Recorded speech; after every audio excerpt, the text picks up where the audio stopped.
Hello and welcome to the March 8th, 2026 episode of Nick's News. I am your host Nick, brought to you by Some Budget Studios. That's right, we are paying for this project of ours. We're live every Sunday, and I thank you all so much for tuning in or catching the replay on the Nick's News YouTube channel. This is a program dedicated to bringing good news to counter all the bad news that we are bombarded with on a daily basis, with the hope of bringing a little bit of joy back to the world. Several of our articles are pulled from sites like Industry Tap, Live Science, Positive.News, and GoodGoodGood.co, but we appreciate everything sent in by you, the Nick's Newsies. Hello, everybody. It's great to see everyone. Got a lot of folks coming in. Very happy to have you all with us tonight. So tonight is going to be our first Cool News episode of 2026. That's right. We are going to cover the very cool news that we and the Nick's Newsies have found throughout the year. So sometimes articles don't quite make the grade as good news, but they're really cool. So we save them to use them as cool news for episodes like this. All of these are going to be abridged versions because we're doing a bunch of them. Last I checked, we are going to be doing 11 articles. So producer Donna has thankfully narrowed them down and condensed them into very nice, more readable nuggets, if you will. And we'll be going through those. So abridged versions. The usual links, however, to all of our articles are in the description below. So you can check that out. Christian says, better than lukewarm news. Oh, I don't want to know what lukewarm news is. That sounds terrible. All right. News brew for tonight. So, we're going to explore beer from another part of the world this entire month, namely Japan. We've got 4 news brews that we're going to go through throughout this month, and they're all coming to us from Kyodo Shoji Coedo Brewery.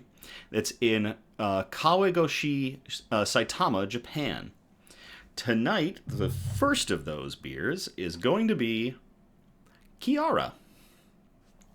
Now, Kyara is a 5.5% India-style pale lager, an IPL, and it's named for its color, which is supposed to be a red-tinged, deep golden brown hue. Across the world, breweries ply their trade, brewing beer in the ways that they do. Sure, the process is pretty standard across the board, but that doesn't mean breweries can't get creative with how they're going about it and the flavors that they're exploring. So this sounds like a really cool one. Coedo makes, from the sound of it, several good beers, so I'm looking forward to these. And it's time to get out there and try something different. Now, we're getting away from stouts. We've had nothing but stouts for like 2 months, which means we get to try out some different glassware. My friend Matt gave me this strange thing. This is known as a subtle glass, and a subtle glass functions kind of like a Pilsner glass does. It is specifically for different lagers and pilsners. So we are going to give this guy a try. I think we've only used it once on a Nick's News. So thanks, Matt, for giving me this glass. It's getting its use. And I might have misspoke there. No, it's right. It is a Pilsner or a Pokal glass as usual for IPLs, but we're going to try this guy. It does grip well. Christian just said that looks like it grips well, to be honest. It does. The way that this was molded and shaped, my fingers can find these little slots pretty easy. It also changes the inner geometry of the glass, and I'm wondering if that is going to be part of experiencing these Pilsners and these IPLs, because they have a very subtle flavor profile and nose, so maybe it's going to help with, funneling all that. I don't know. We'll find out. Hey, Julie. Julie was building Legos. Very cool. Julie's been on a Lego building spree. Very neat. All right, so it is a bottle, so we actually need the Balisong bottle opener. It's making its triumphant return, and it's going to all this month. Come on. There we go. I had to get my thumb under that. Oops. Smacked my keyboard. Ooh. All right, let's get into the theatrics of a 5-minute pour. Julie built 3 sets of Legos this weekend and a ploy bag of flowers. Very cool. All right.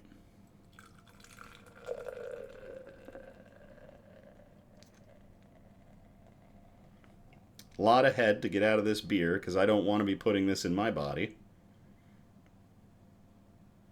Oh, the color. Look at that color, folks.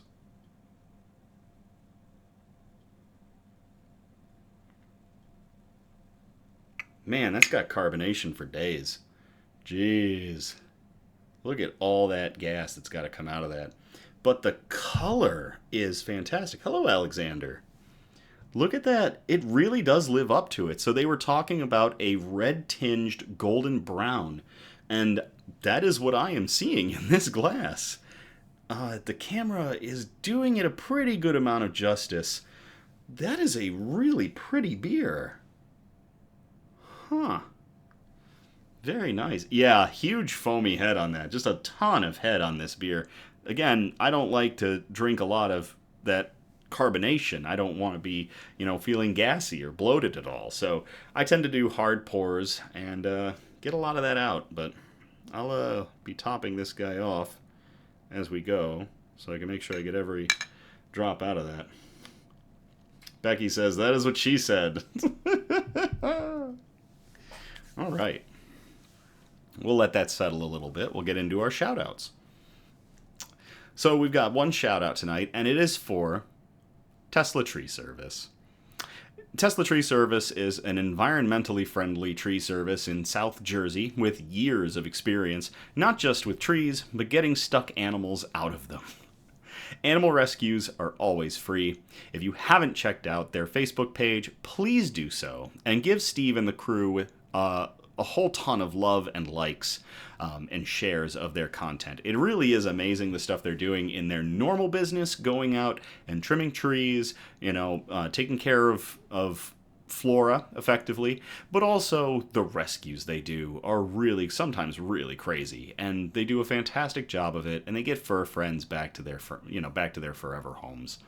So we've included their links down below in the description of our video, and as well as the link to the International Directory of Cat Rescuers, which is a pretty cool site to check out. So to Steve and everybody at Tesla Tree Service for everything that you do, including rescuing fur friends, cheers.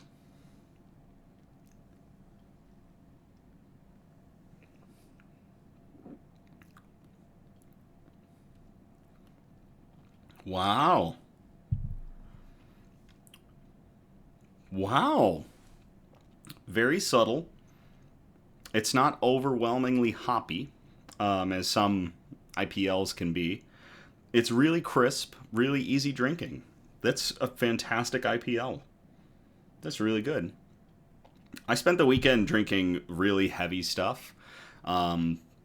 Yesterday was the Barrel Bash for Oddside Ales. It was their 16th anniversary. Oddside Ales, located in Grand Haven, Michigan, has been running now for 16 years, and they've been producing really good beer for most of that time. They've been producing beer for all of their life, and they've been producing good beer, but they've really cranked out some great stuff over the years, and the Barrel Bash was fantastic. I think I had 6 beers, and it was all like stouts and a really powerful strong ale. So I thought I was like going to blow my taste buds out. And then I went to a birthday for my friend Fry. So Fry, if you're watching, happy birthday. And thank you everybody that attended Fry's birthday. That was really cool to see everyone. And then I was having cocktails then. So, thought kind of just destroying my taste for other things until, all that comes back. But no, I'm picking this up, and this is really nice. This is refreshing compared to what I was drinking the rest of the weekend. Man, it smells really good, too.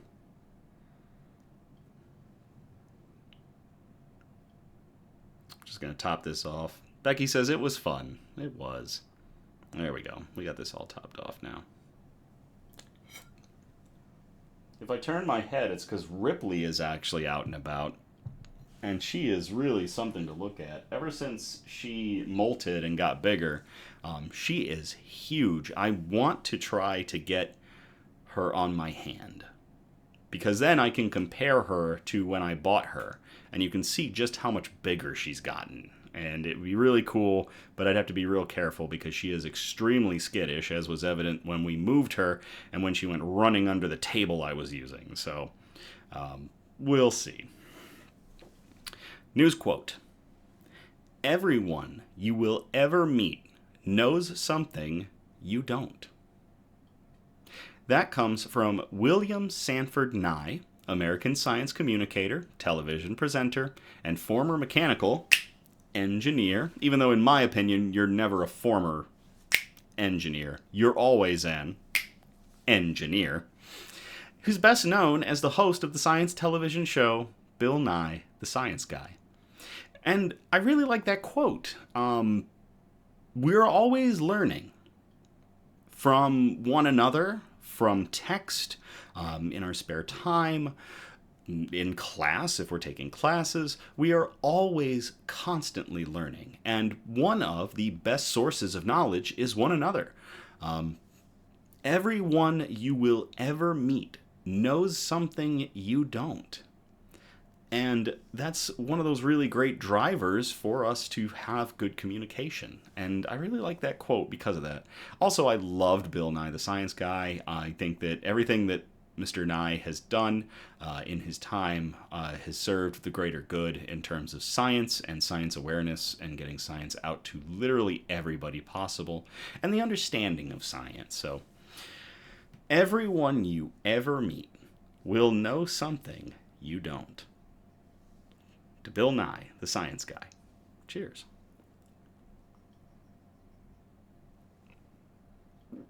Becky said, "Science rules." Bug update. All of the mistakes have passed away. And by mistakes, when I say that, I mean the 3 5-spotted hawk moths that I raised. Now, once they become adults, 5-spotted hawk moths do not live very long, only a couple of weeks at the most. So they have passed on. I have their corpses in my freezer, in a bag. I have to figure out which tanks I'm going to put them in to help to fertilize the soil for those tanks. Probably in some of the older ones, like Sue's will probably get one. And Ripley's will definitely, or not Ripley, Elmira will definitely get one, because those tanks are older and more established and have really good biomes that can benefit from those nutrients. So, and then the third one, I'll figure out which tank I'll put that one in. Probably the Cuddlebugs, because that one too is an older tank that I've had and could use the nutrients. But yeah, now I'm left with an army of caterpillars. Behind me is a very large terrarium that's just full of small caterpillars that eat massive amounts of dandelion greens because potatoes are out of season, as are tomatoes, and I plan to feed these caterpillars to the other bugs, so I don't want to feed them tomatoes because then they become poisonous. So I'm feeding them dandelion greens right now, which aren't cheap, because nothing is right now. I have a bunch of caterpillars, folks. It's really bad. I've made a huge mistake with this experiment. Otherwise, Ripley, Little John, and the Cuddle Puddle and Sue are A-okay. No complaints. They're thriving, and there's nothing really to report there. All the bugs are very cool, and looking forward to some warmer weather. I tend to let the room warm up a little bit more, and pretty much all of these guys are tropical to some degree, so I keep the room at a temperature that's good for them on the medium to lower end, and then in the summer I let the room warm up a little bit more so they're even happier. But Charlie just said, "Give me." You want to deal with these caterpillars, Charlie? They destroy everything. Like, they will decimate tomatoes and potato plants. They are just pests. They come from a land that doesn't have hummingbirds, which is why they act the way they do. They're moths. Their adult forms fly and hover like hummingbirds, and they have very long proboscises that they stick forward to get into flowers. It's really crazy watching them.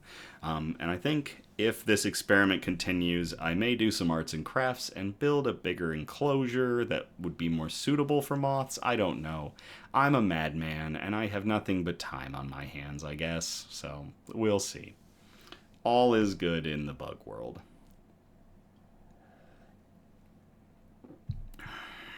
All right, let's get into our cool news. Now, our episode is going to be broken up into 4 cool categories: cool science and technology, cool health and medicine, cool flora and fauna, and of course, cool wholesome notes that we would like to end on. So, we're going to start off in category 1, cool science and technology.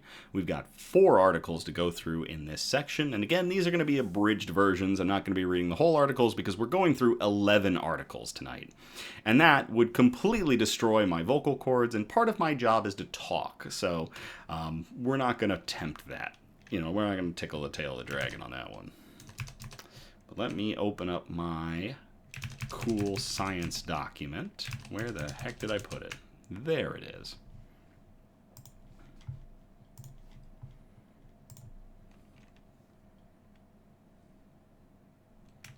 Charlie might want the caterpillars. Good. Get them off my hands.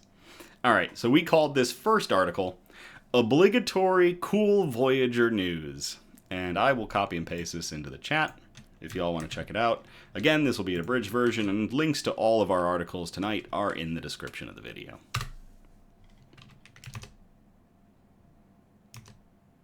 There it is. Voyager 1 will reach 1 light day from Earth in 2026. This was published to CTV News on December 9th of 2025 by Ashley Strickland. Voyager 1, NASA's deep space probe, could soon become the first spacecraft to reach a historic milestone. Not that it hasn't already. In November of 2026, the probe will be 1 light day from Earth. Launched in 1977, Voyager 1 is the farthest spacecraft from Earth, from our planet, currently exploring interstellar space at 15.8 billion miles away. 15.8 billion with a B miles away. Hey, Fry. Happy birthday again, Fry.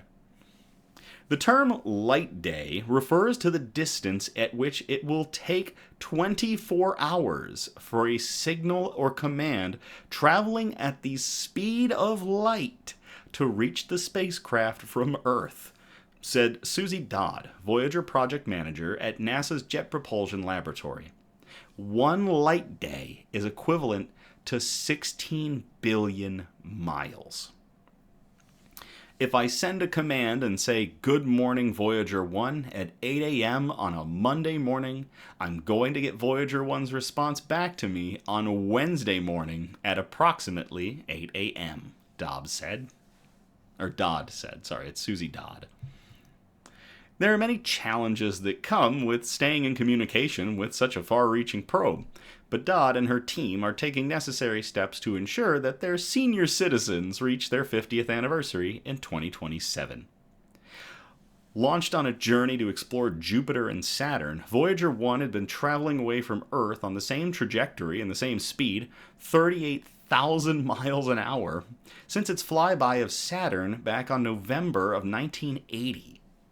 With an understanding of Earth's location relative to Voyager 1, the spacecraft's speed and its trajectory, engineers are able to calculate how long it takes for a signal to reach the probe. Neither probe has had a trajectory adjustment since their last planetary flybys, meaning that both have been on decades-long uninterrupted cruises. Voyager 2 isn't expected to reach 1 light day from Earth until November of 2035, and even the most ambitious estimates suggest the spacecraft won't be operating by then. But both probes keep surprising the team. Every day, as the oldest functioning spacecraft, the Voyager probes hold a record just by continuing to operate. And it's not just about the Voyager probes continuing to fly. they need to operate with scientific instruments. Before their 50th anniversary of 2027, both spacecraft will likely need to have additional instruments and systems turned off. The team is hoping to keep the cosmic ray subsystem running on Voyager 2, as well as the magnetometer and plasma wave subsystems on both spacecraft. The instruments would enable both probes to essentially function like weather satellites for interstellar space, sensing the environment they're traveling through, Dodd said. Oh, Celestial Wolf, don't worry about being late. We're just happy to have you with us. Scientists are interested in understanding how the sun's magnetic field changes and interacts with the heliopause, which is the boundary between the heliosphere, where hot solar wind streaming from the sun meets cold interstellar space. It's effectively what would be the bubble or the perimeter of our solar system. It is the farthest that our sun has an impact on interstellar space around it. So it's really cool that we are in a position that the Voyager probes can test this crazy stuff. Dodd feels confident that at least one spacecraft can keep going for another 2 to 5 years. The process of enabling the unprecedented missions to endure gets harder every year, she said, but Voyager has a remarkable team behind it, including NASA retirees in their 80s who advise on specific subsystems and team members so young that even their parents weren't born when the probes lifted off. To everybody at NASA and JPL continuing to the Voyager mission, and to Voyager 1, the probe that this year will reach 1 light day from Earth, the time it takes light, anything traveling at the speed of light, it takes it 24 hours to get from this probe to Earth. Cheers. That's some really cool news.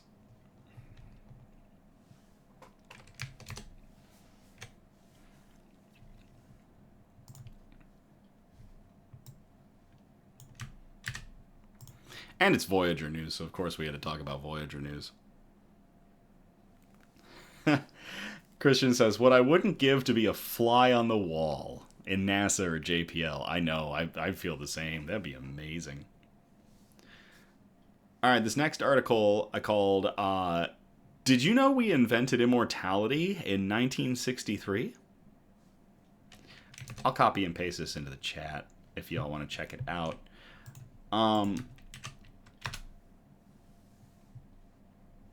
If you're a Marvel nerd, I probably could have done an Arnim Zola joke on this one. Like, this is how you get Arnim Zola from Avengers Civil War. But, you know, missed opportunities.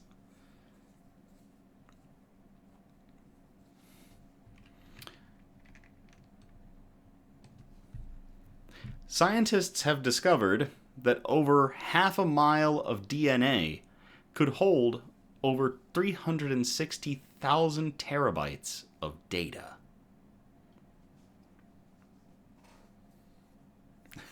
Producer Donna goes, sure, get us sued by Disney.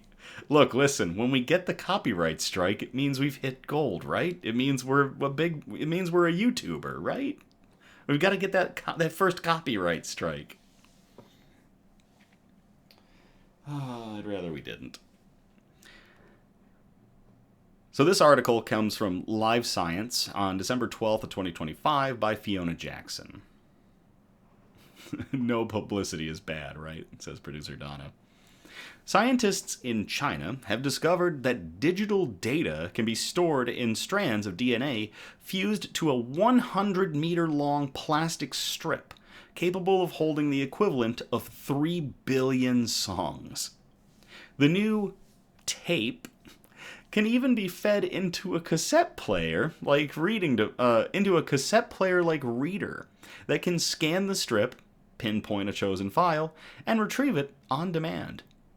The team outlined their findings in a study published on September 10th in the journal Science Advances.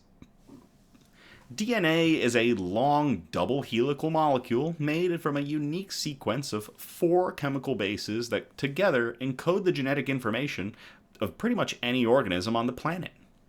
Similarly, every digital file is ultimately a combination of ones and zeros that a computer can interpret as a PDF, a JPEG, or some other file type. If each base were to represent a specific pattern of zeros and ones, then a piece of artificial DNA could be encoded to contain the binary code for digital files. This type of molecule does not come from a living organism, but is assembled in the lab by linking pre-manufactured nucleotide building blocks together in the desired sequence. This is what the scientists did before printing the encoded DNA on a long piece of tape. A solution containing the strands was passed over the strips so they absorbed into the polymer surface. Each section of the tape is printed with a barcode indicating which file is held there. A camera on the cassette player-like machine then scans the tape as it moves between its 2 rollers and locates a file and dips that spot into a basic solution that releases the DNA.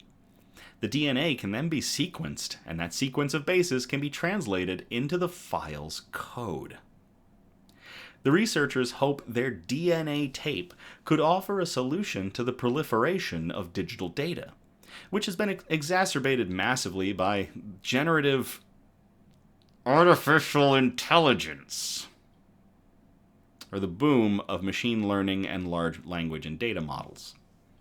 They estimate that a piece roughly 1 kilometer long could hold up to 362,000 terabytes of data. The DNA strands are stored inside metal organic frameworks, molecular scale cages made of zinc ions that provide a layer of protection. DNA is known to keep its form for centuries, and the researchers found that their tape could store data for more than 345 years at room temperature, or about 20,000 years at 32 degrees Fahrenheit. Even in the event of breakage, the DNA tape could be fixed using transparent adhesive tape, so we could just put the DNA back together with some Scotch tape. In addition to identifying and extracting DNA strands that correspond to a specific file, the reader can encapsulate new DNA strands in MOFs and deposit them into the tape.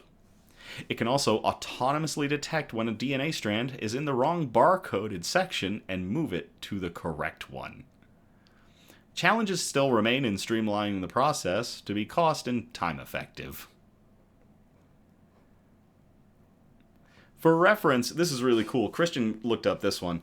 So Christian says, for reference, all of the media and English text data currently stored in Wikipedia is about 775 terabytes. So if 1 kilometer of this could hold up to 362 terabytes of data, then you only need a little over 2 kilometers to hold all of Wikipedia. That's wild. Christian, thank you very much for looking that one up. To everybody involved, too, at this lab, figuring out how to do digital DNA for information storage. That's some Arnim Zola shit right there. Cheers.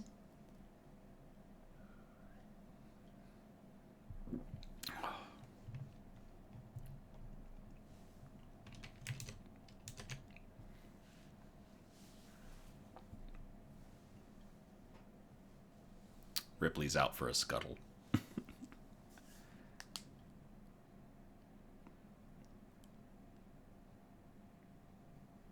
Oh yeah, I got that math way wrong, didn't I? 775 terabytes, and the tape can hold 362,000 terabytes. Oh, I was way off. You could hold... You don't have to use the kilometer. You can hold all of it. It's just 775 versus 362,000. That was my bad. I, for some reason, thought it was 775,000 terabytes. Thanks, Christian. Could store it 460 times over with the full length. Very cool. Man, and I claim to be a engineer. All right, so... We called this next article, da-da-da-da, beep, boop. Da-na-na-na. Beep, boop. Da-na-na-na. Da-na-na-na. Da-na-na-na. Beep, boop. I will copy and paste this into the chat if y'all want to check this article out.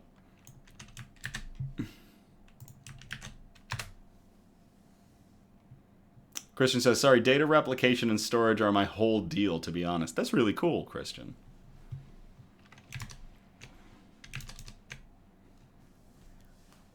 Creepy robotic hand detaches at the wrist before scurrying away to collect objects. Yes, that's right. It's Robo-Thing. This was published to Live Science on January 22nd of 2026 by Owen Hughes.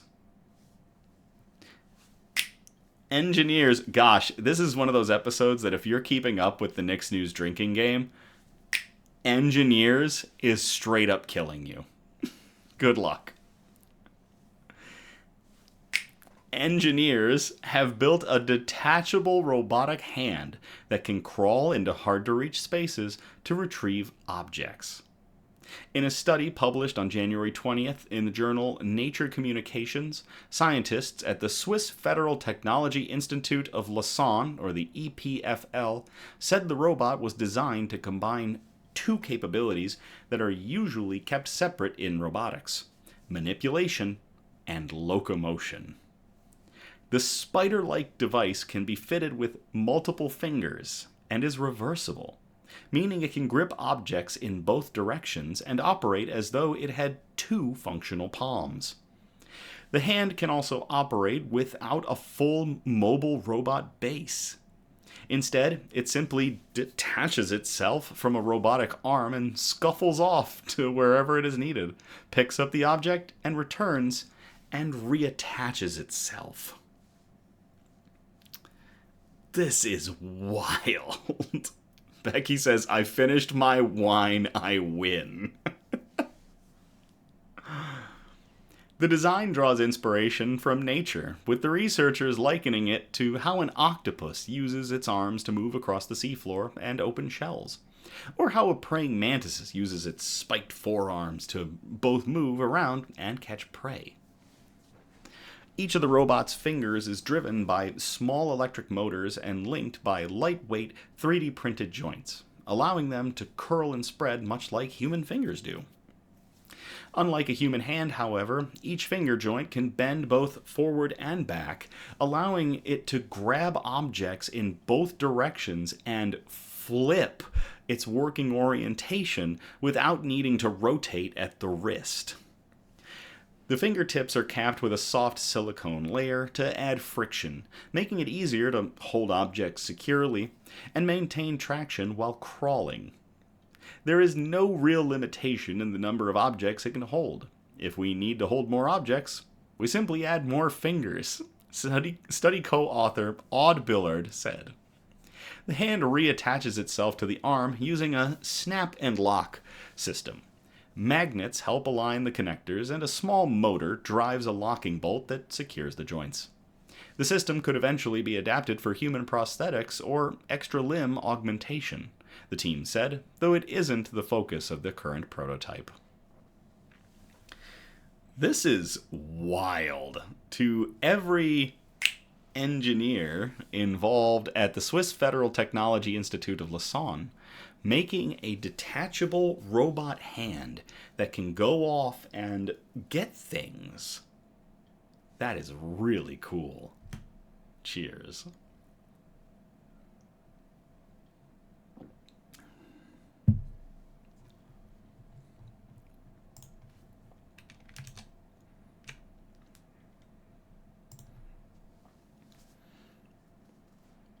Our last article for Cool Science and Technology we called This is Some Tesla Level Stuff. And this was sent in by Mike, so thank you very much, Mike, for sending this in. I'll copy and paste this into the chat if y'all want to check it out.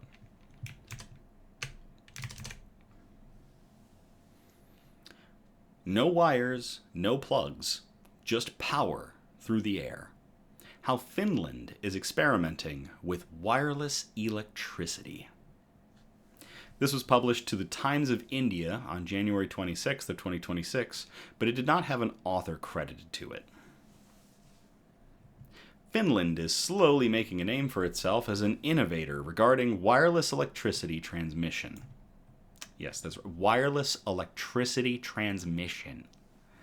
Although it promises nothing that would result in an electrical paradigm shift regarding the transmission of electricity, it does offer insights into how this realm of technology would develop for various applications in the forthcoming years. Such work could support sensors, medical implants, remote monitoring devices, and industrial systems where wiring is impractical or undesirable. Wireless charging makes use of electromagnetic fields. Much of this is based on existing understanding in the fields of inductive power transmission and magnetic resonance. According to the University of Helsinki research, magnetic loop antennas could transmit power wirelessly with relatively high efficiency across limited distances. These findings offered valuable insights into how transmitter and receiver designs influence performance, and how coupling strength can be optimized. More recent demonstrations by Finnish research teams have shown small electronic devices being powered through the air. Although modest in scale, the experiments suggest the technology is no longer confined to isolated laboratory conditions. Public demonstrations and shared test results indicate a gradual shift towards a more realistic scenario, even if commercial use remains some ways off. Finnish scientists are also researching how wireless power would work when exposed to real-world settings. The research has already focused on how human tissue responds to the fields while charging wirelessly, which is important for future applications in medical products such as implants and other devices that might be charged without surgery. That is really cool. No wires, no plugs, just power through the air. To all of the teams in Finland and across the world working on this technology that was, theorized and gone into in detail by Nikola Tesla, and to Mike for sending in that article. Cheers.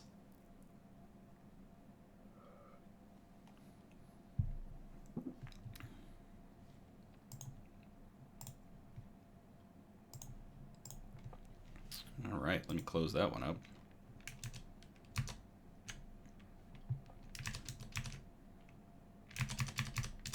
There it is. I had to get my health and medicine one next, because we are going to bounce out of cool science and technology, and we are going to jump into category 2, cool health and medicine. And we have 2 articles in this section for you tonight. This first one we called, What Happens When CRISPR Enjoys a Cup of Morning Joe? I'll copy and paste this into the chat if y'all want to check the article out.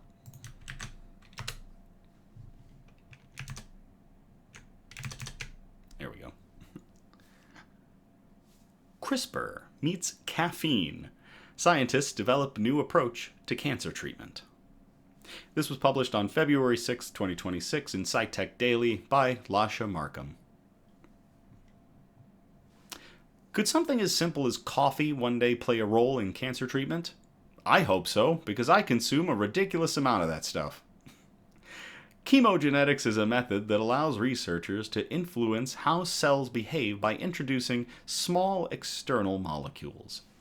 These molecules activate specially engineered genetic switches inside of cells.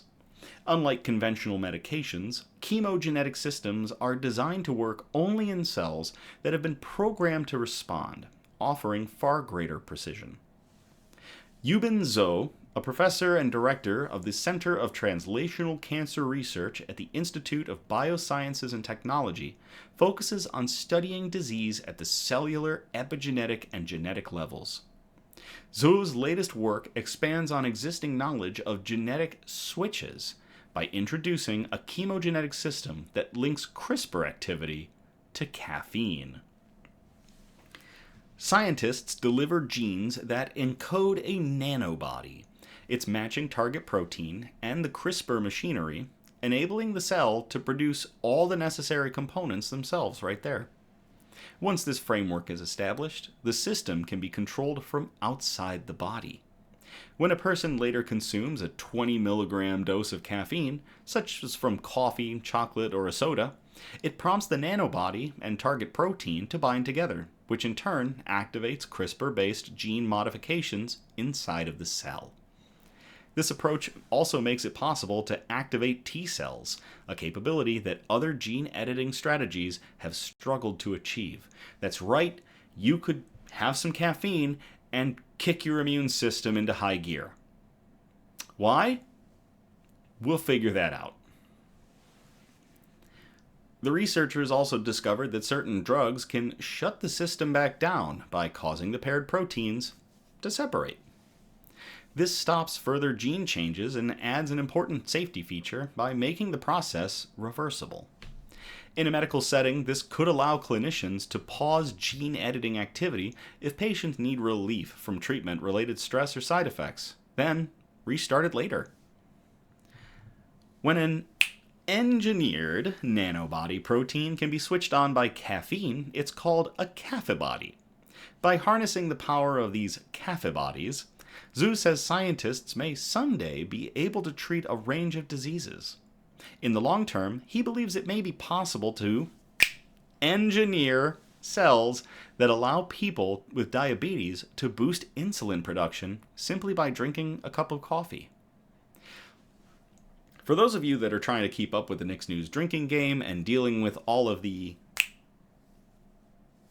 that word, blame producer Donna because she wrote these, so clearly she did not have your best interests in mind. Back to the article.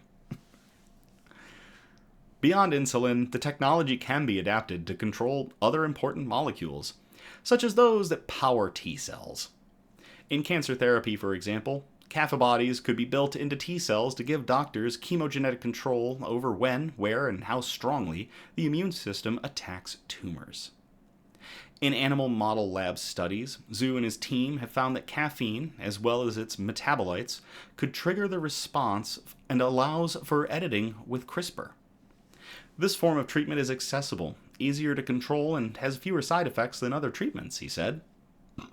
Zhu and his team hope to advance the work into further preclinical studies and explore more ways to utilize caffibodies and CRISPR for treating a wide range of medical conditions, bringing everyday molecules one step closer to becoming tools for precision medicine.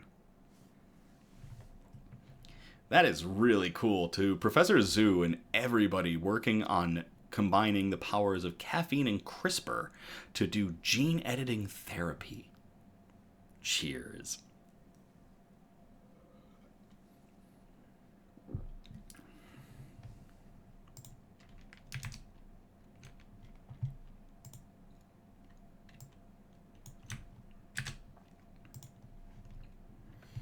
All right, last article for Science and Medicine. We called it, I farted for science. Or the way that it was written by producer Donna goes, I farted for science! I'll copy and paste this into the chat if y'all want to check this out.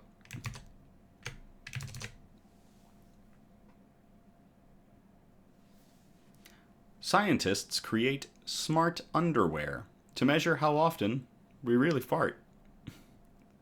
This was published to SciTech Daily on February 28th of 2026 by Georgia Zhang.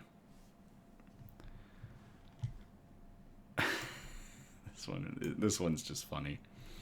Excess intestinal gas is a common complaint in medical offices, yet doctors have historically lacked reliable tools to measure it.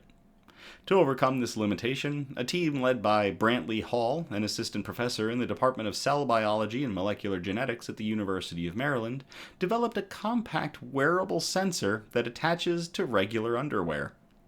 The device uses electrochemical sensors to continuously monitor intestinal gas production throughout the day and the night. In research published in Biosensors and Bioelectronics, ex-UMD assistant research scientist Santiago Bottesini and colleagues reported that healthy adults passed gas an average of 32 times per day. That figure is about twice the commonly cited estimate of 14 daily episodes found in medical literature. The range between individuals was striking. Some participants recorded as few as 4 events per day, while others reached 59.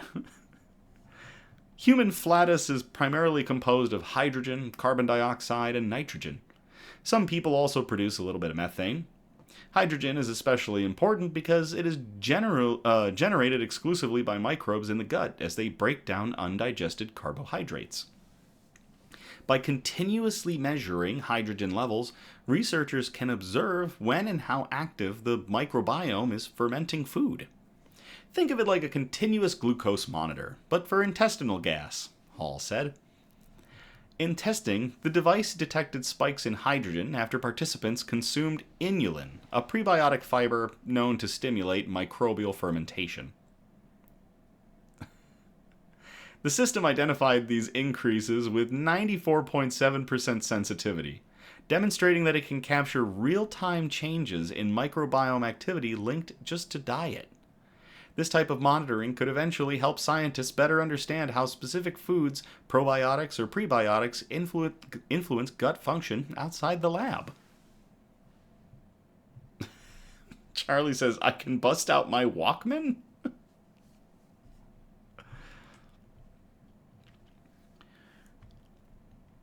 Medicine has well-established ranges for measures such as blood sugar and cholesterol. Flatulence, despite being a universal human function, has no widely accepted standard. To establish that reference point, the Hall Lab is launching the Human Flatus Atlas. The project will use smart underwear to track gas production in hundreds of adults across the United States. Participants can enroll remotely and receive devices by mail, making it possible to gather data from a broad and diverse population. Researchers will analyze patterns over 24-hour cycles and compare results with participants' diets and microbiome profiles. The goal is to define what typical flatus production looks like for U.S. adults over 18 years. Early findings have already revealed distinct groups. By transforming an everyday bodily function into measurable data, the project could reshape how scientists study digestion, diet, and the trillions of microbes that call the human gut home. It is really neat being able to examine things we wouldn't normally think to, such as human flatus, and be able to determine health from it. So, to everybody involved with the use and production of smart underwear, cheers.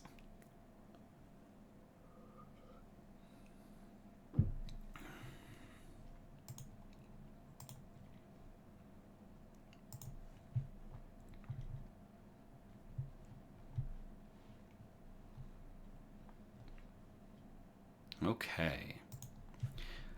That is going to get us out of cool health and medicine. We are going to move on to category 3, cool flora and fauna, aka plants and animals. We've got 3 articles in here for you. This first one was sent in to us by Eliza, so Eliza, thank you very much. We called it Cheap, Cheap, Cheap means triangle. I will copy and paste this into the chat if y'all want to check it out.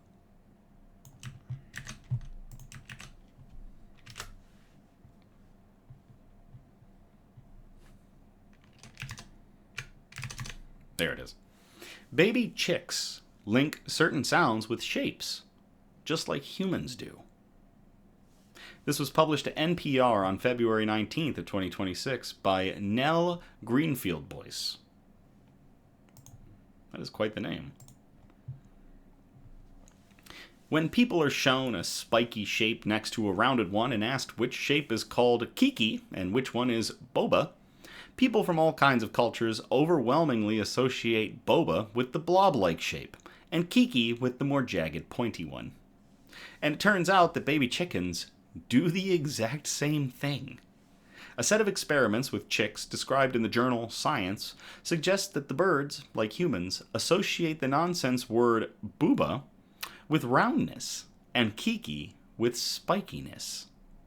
The boba-kiki effect has been studied for decades, with researchers showing that even 4-month-old human infants think that boba applies to something rounded and kiki is something prickly.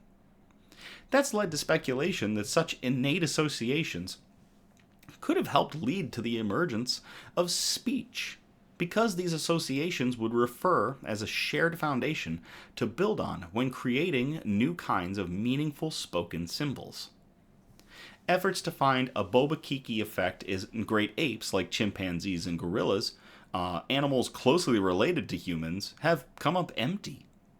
So a group of researchers at the University of Padova in Italy recently decided to take a completely different approach to look for it in animals.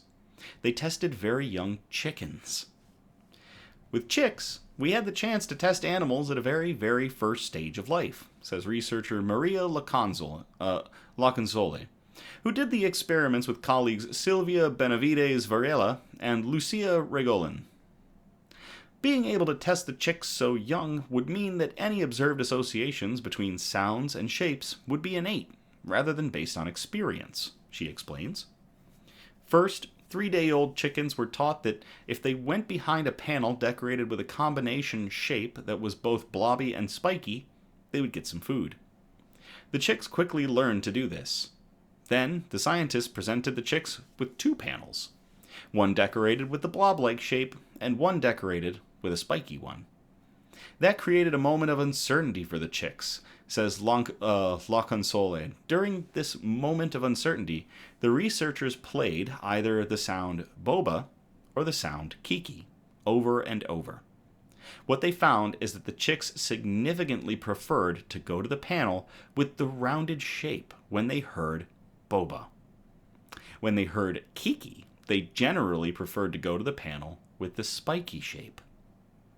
I'm not saying that chicks have human language, says La Console, but to her, it's clear that, similar to humans, chicks have some basic linkages between different kinds of perception that, in our species, was then co-opted and exploited for language.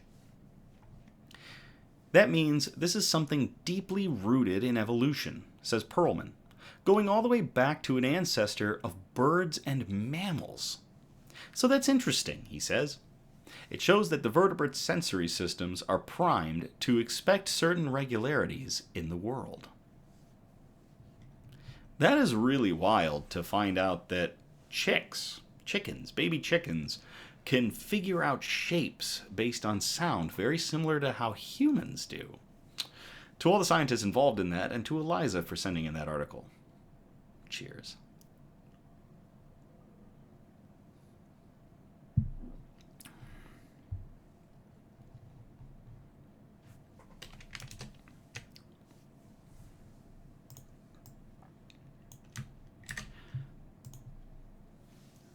Celestial Wolf says, wonder if this is like how we discover animal translation collars from the Pixar movie Up.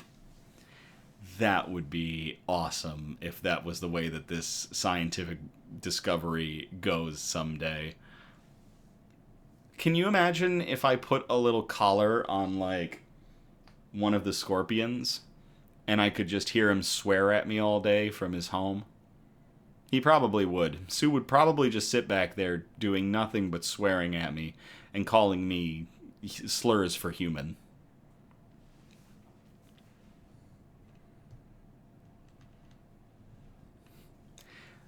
We called this next article, Ain't Nobody Stopping the Wolverine, bub. And I will post this into the chat if y'all want to check it out.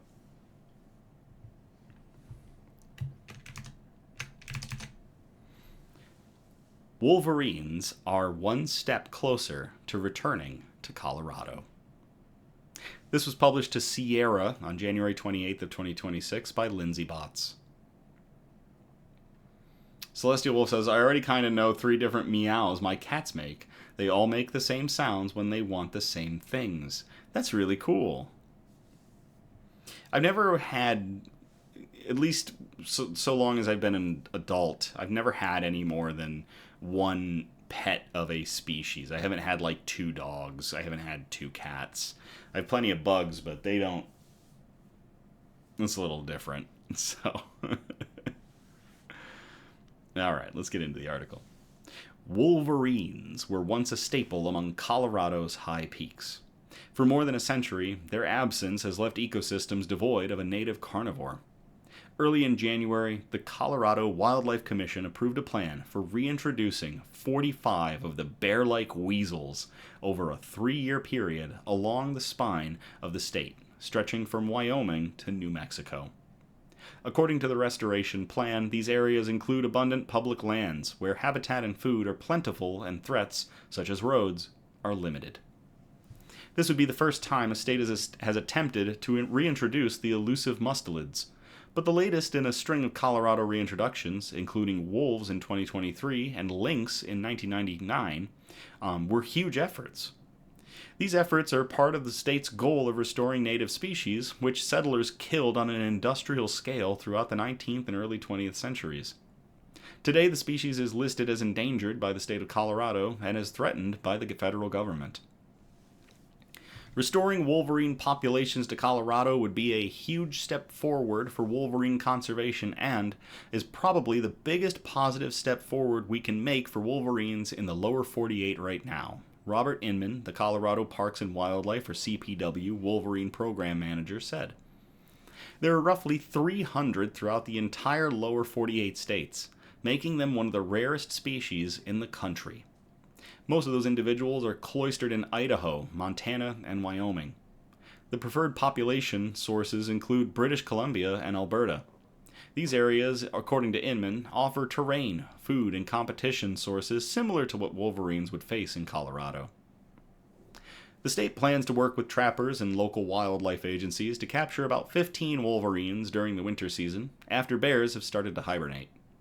Then the CPW team will transport the wolverines to a facility called the Frisco Creek Wildlife Rehabilitation Center, where they'll receive fitness and health assessments before being released. Biologists will GPS collar each animal to track their movements as they disperse throughout the state. Instead of merely releasing every wolverine out into the wild, the state plans an A/B testing model. At least 5 females per season will remain at the Frisco Creek Wildlife Rehabilitation Center. This will allow biologists to closely monitor each animal and even provide supplemental feeding until their natural prey are active, most likely during the spring. The other females and the males will roam the wilds of Colorado in areas with pre-made dens. This testing model will allow the Wolverine team to assess in real time which release method is most effective at bolstering restoration. Crucial to this effort is that most of the females are likely to be pregnant when they're captured, improving the odds that kits will be born in Colorado and contribute to restoration efforts. If all goes smoothly, paws could be on the ground in roughly 2 years. That is really cool. To everybody involved with reintroducing wolverines to their native lands in Colorado. Cheers, bub.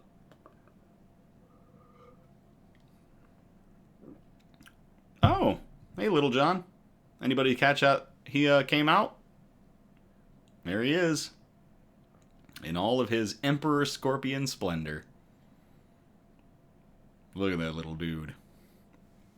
What's up, buddy? Man, all of you are coming out. It'd be amazing if Sue, way in the back, would come crawling out of his hide. He is enormous. But no, he's a shut-in, so... What's up, Little John?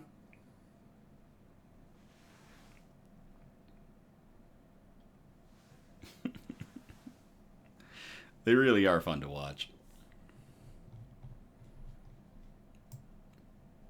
Okay. Last article of Flora and Fauna. We called this one, St. Elmo's Fire is really friggin' cool. And this one was sent in by Eliza. So Eliza, thank you very much. I will copy and paste this into the chat if y'all want to check this article out.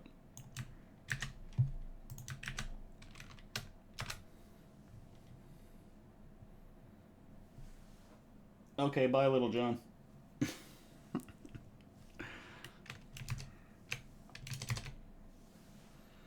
Trees fire off ultraviolet sparkles during thunderstorms, scientists confirm.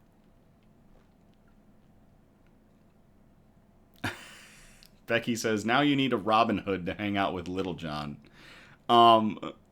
There was a song that I sung a little while ago, and producer Donna posted it, which was like, I'm trying to remember how it went, but it's like, Big Sue and Little John running through my study, eating all the bugs and calling me bad names. So, just funny stuff. So yeah, trees fire off ultraviolet sparkles during thunderstorms, scientists confirm. This was published to Gizmodo on February 25th of 2026 by Pasant Rabi.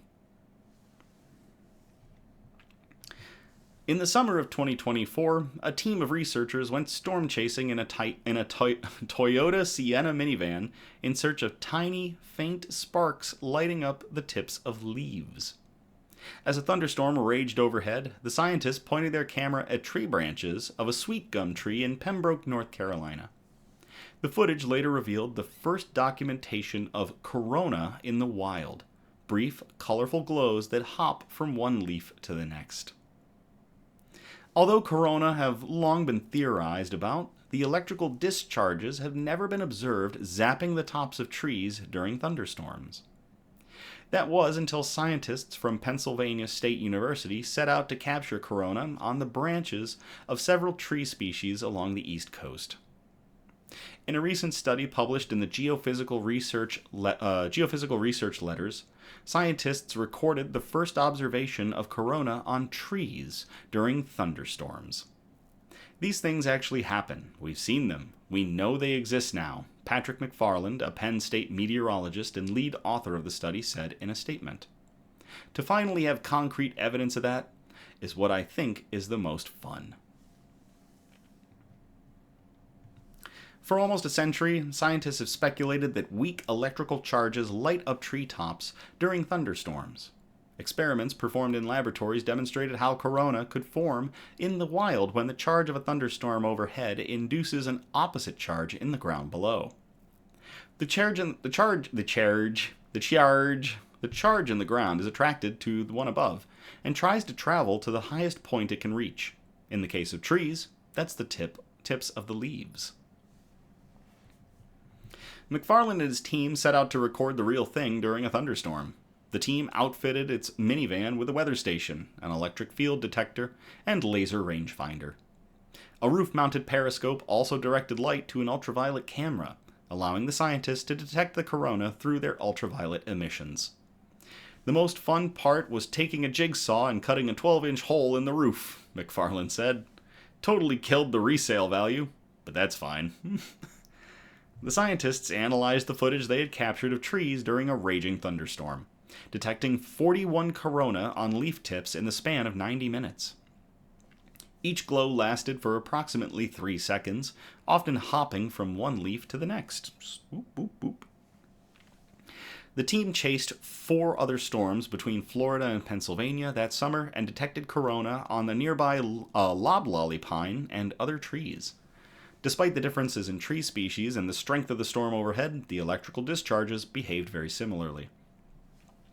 The study suggests corona are far more common than expected, possibly lighting up tens to hundreds of leaves on treetops during any given thunderstorm. Unfortunately, the faint discharges are not visible to the naked eye. But that is really cool science that during intense thunderstorms, the leaves of trees will give off corona, which is basically an electrical discharge that's trying to get to that opposite charge in the storm above. To everybody involved in this study, and to Eliza for sending in that article. Cheers.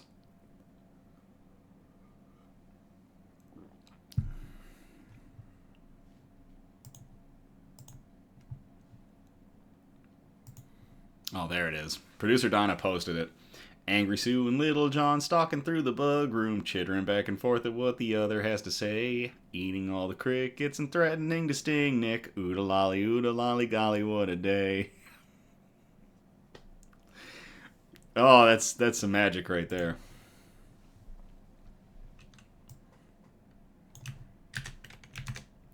Alright, so with that, we're going to get out of cool flora and fauna. We are going to move on to our final category. Cool, wholesome notes. We've got 2 articles for you here. And this first one we called 10 Million Puppy Kisses. I will paste this into the chat if y'all want to check out the article, and I will read the abridged version.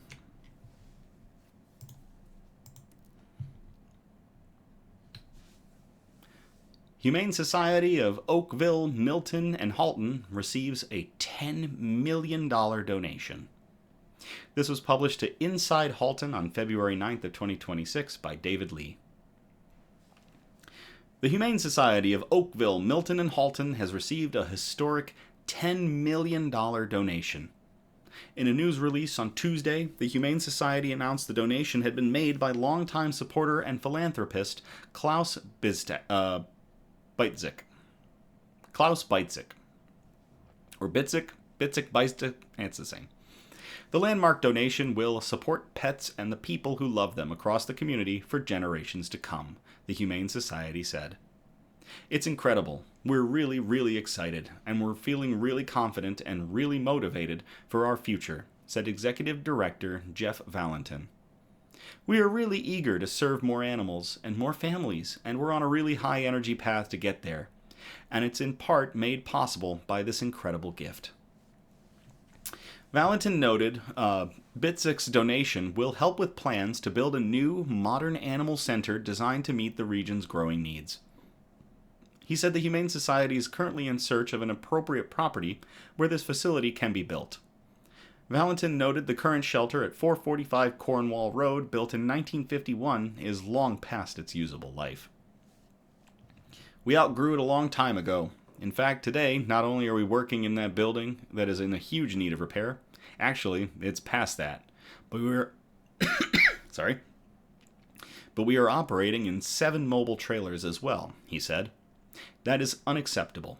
Not only do we not have the capacity to meet the demands of the day, but for our staff and volunteers who work with the animals, it's not good enough, and the animals themselves deserve much better facilities for the care they require. He said the additional space would also help animals, particularly dogs, get their required exercise. Valentin said the Humane Society sold its property to the town of Oakville, which is leasing the site back to the shelter amid the search for a new home. He said the HSOMH received around $8.1 million from that sale. The property the shelter is looking for needs to be at least 5 acres. He said the plan is to go from the current 13,000 square foot of operational space up to 25,000. Not only will that give us more space for animals, but that will give us more space for community engagement, says Valentin. We can run youth programs, children's programs. We can run educational programs for pet owners. We can bring the community together to convene and support our mission, as well as give space to the community for other gatherings that are sometimes related to animals, but sometimes related to just being a healthy community that happens to be enhanced by animals. Valentin acknowledged the costs of developing this new center will be considerable, and noted additional fundraising talks will take place once the project's true costs are determined. In the meantime, Bitzik's gift will help support the treatment and care of the hundreds of animals currently at the shelter. Valentin emphasized the Humane Society relies almost entirely on donations to do its important work. He said that while Bitzik's gift is incredible, the day-to-day needs of the shelter remain. That is really cool, though, to everybody involved with the Humane Society of Oakville, Milton, and Halton working to build a better facility, and to philanthropist Klaus Bitzik for donating $10 million towards that goal, towards that opportunity for more pets and the community. Cheers.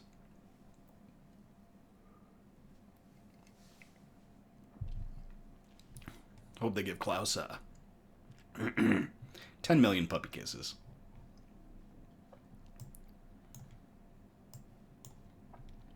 All right. So we're going to get into our last article of the night. We called this one Bake to Build.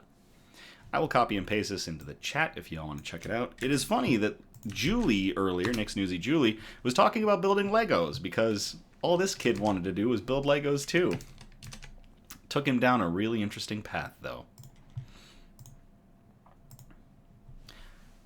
Sweet success for a young Ontario boy who started a baking business to buy a Lego set. This was published to CBC News on February 16th of 2026 by Alessio Donini. While many 12-year-olds start their weekends sleeping in, a St. Thomas, Ontario boy spends his rolling up his sleeves to prepare for a full day of baking. And it couldn't be a sweeter arrangement. For 2 months, Liam Tate has been learning how to run his very own baking business, with real customers to serve, real books to balance, and real deadlines to meet. It's called Liam's Cinnamon Rolls, and business is booming. It's been hard, but it's been very fun, Liam said. The business, as Liam explains it, started with a tangible goal: a Lego set worth a whopping $600. I had to find a way to earn money to get it, so I just started making cinnamon rolls, he said. What started as a simple side project with a simple goal quickly began to attract attention, with Liam and his mother spending up to 10 hours per day on Saturdays and Sundays cracking out cinnamon rolls, fully from scratch. Even with orders only open to close friends and family, within 3 weeks, Liam was posting a picture for his brand new Lego set. Or he was posing for a picture with his brand new Lego set, wondering what might come next. I really kind of wish... I don't see it marked, but I'm curious what Lego set it was. Because, I know that a lot of Lego sets get up there. Like, $600, there are some, yes, that are in that ballpark. I'm really curious which set it was. As interest continued to grow, it became clear that Liam's cinnamon rolls had a potential as a business. That's according to Liam's mother, Angel Davey, who now has the business set up in a fully certified commercial kitchen. This really took off. We started looking into kitchens. I got my food handler training, and that's how we ended up here, Davey said. With the venture quickly becoming legitimate, it also became a clear learning opportunity, said Davey. For his first $600, I paid for all the ingredients and things like that. When he said, "Mom, I can keep making these," I said, "Then you need to learn how business works," she said. Ever since, Liam has been buying his own ingredients, using a spreadsheet to manage the orders and keep track of his stock. It's really his business, Davey said. While it's a time-consuming process, Davey said she couldn't be happier to be helping her son and watching him succeed. I've watched Liam blossom. He's become more outgoing. He's quite content. Every time I read him a review, his face just lights up. It's been quite nice to see the community too, Davey said. Kid wanted a $600 Lego set. Decided to build a business to do it. Very cool. To Liam Tate and his mother Angel Davey, who are running Liam's Cinnamon Rolls. Cheers.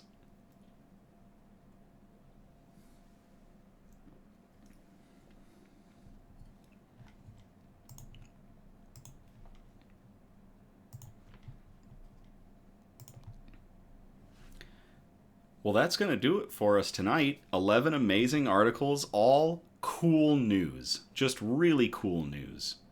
Please continue to send in articles. If it doesn't make it as good news, 9 times out of 10, it's going to wind up as a cool news article that we're going to use. And I love going through these. Producer Donna puts a ton of work into them, going through and trying to break them down so that they're a quicker read than the normal article. Because, normally we do 6 or 7. We did 11 articles tonight, effectively. So it's really neat. And we only went about 13, 14 minutes over our normal time. So thank you all again for tuning in or catching the replay on the Nick's News YouTube channel. Again, we're live every Sunday, and our next good news episode, we'll be back to a good news episode on March 15th of 2026. Producer Donna said the original article did not say what Lego he wanted. Darn, we're just going to have to figure out which ones are $600 and guess. We encourage participation, so by all means, if you feel inclined, you can send us suggestions for news brews, shout-outs, news quotes, and especially articles that we can present on future episodes of our program. Be it good news or cool news, we will take it, we will go through it, and we will present it. If possible, if you send a bunch of articles, please space them out across our 4 major categories, which again are science and technology, health and medicine, flora and fauna, aka plants and animals, and wholesome notes. The really nice stuff we like to end on, like Liam's cinnamon rolls. You can message us on Facebook or Instagram, or email us at somebudgetstudios@gmail.com. Links are in the description of the video. Feel free to like and subscribe or comment on our content across Facebook, YouTube, Instagram, and even TikTok. All of our stuff is growing. We're trying to spread good news and joy out into every algorithm we can get into, so we're in the big four: Facebook, Instagram, YouTube, and TikTok. It really is something else. Y'all continue to grow Nick's News. Please no SEO improvements, advertisements, or anything. We're not interested because y'all are doing amazing work to spread Nick's News and spread this joy, and I can't thank you all enough. It really is something else. So, as always, thank you all. Thank you all again. I love you all. Have a great night, and I will play us out.